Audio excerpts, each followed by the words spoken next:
আসসালামু আলাইকুম চতুর্থ শ্রেণীর শিক্ষার্থীবৃন্দ, আজকে আমরা 15 পৃষ্ঠার 5 নম্বরের একটি অঙ্কের সমস্যার সমাধান করব।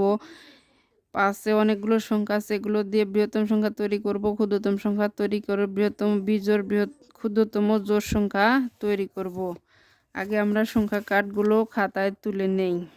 কয়েকটি সংখ্যা কার্ড আছে আমার এখানে। আছে 5, দ্বিতীয় সংখ্যা আছে আমার 8, তৃতীয় আছে 2, চতুর্থ আছে 9, পঞ্চম আছে 0,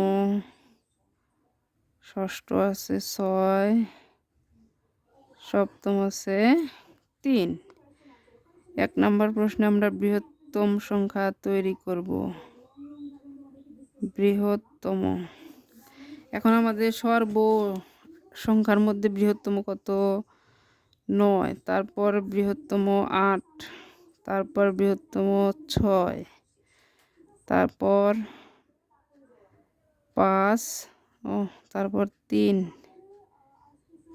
এটা কি 3 বানিয়ে দেব, 3, তারপর আছে 2। এখন 0 যদি আমি 2 এর আগে বসাই তাহলে মান কিন্তু কমতেছে সংখ্যার, এই জন্যে 0 2 এর পরে বসবে। হয়ে গেল আমার বৃহত্তম সংখ্যা। এবার আমি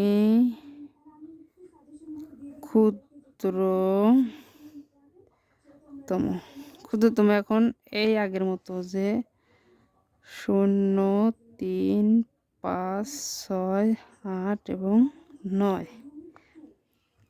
3 নম্বর প্রশ্ন আছে বৃহত্তম বিজোড় সংখ্যা তৈরি করি। এখানে একটা কথা আছে,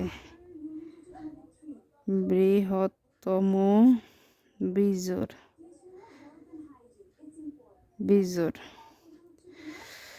বিজোড় সংখ্যায় একটা কথা উল্লেখ আছে। আমার এই সংখ্যাগুলোর মধ্যে সব বিজোড় কোনটা সেই সংখ্যাটা খুঁজতে হবে। এখানে আমার বৃহত্তম বিজোড় সংখ্যা আছে 2টি, 3 এবং 9। এখন বৃহত্তম বিজোড় সংখ্যা আমি যদি 9টা বাম পাশে দিই তাহলে কিন্তু আমার সংখ্যার মান বৃদ্ধি পাচ্ছে। সেই হিসাবে প্রথমে আমাকে 9 লিখতে হবে, তারপর 8, তারপর 6, তারপর 5, তারপর 2, তারপর 0। এখন আমরা জানি যে বিজোড় সংখ্যা হচ্ছে ডান পাশের সংখ্যাটি যদি বিজোড় হয় তাহলে পুরো সংখ্যা হয় আমার বিজোড়, আবার বাম পাশের সংখ্যাটি যদি ডান পাশের সংখ্যাটি যদি জোড় হয় তাহলে আমার পুরো সংখ্যাটি হয় বিজোড়। এজন্য আমরা ডান পাশের একটা বিজোড় সংখ্যা রেখে পুরো সংখ্যাটি বিজোড় তৈরি করে দিলাম।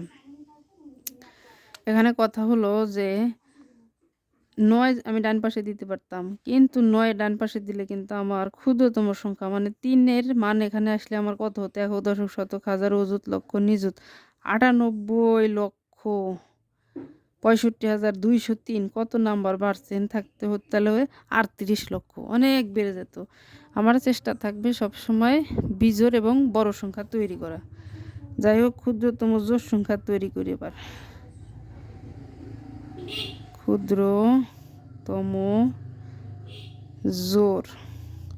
ক্ষুদ্রতম জোড়ের মধ্যে আমার কি কি আছে? এখন আমার ক্ষুদ্রতম জোড় সংখ্যা তৈরি করতে হবে। ক্ষুদ্রতম সংখ্যা আগে তৈরি করার চেষ্টা করি। 2, 3, 5, 6।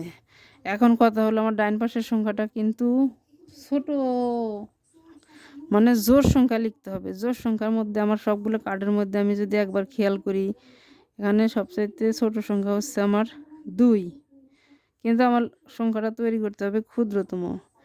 আর আমি যে ক্ষুদ্রতম সংখ্যাটা তৈরি করছি এটার মধ্যে এখানে সবচেয়ে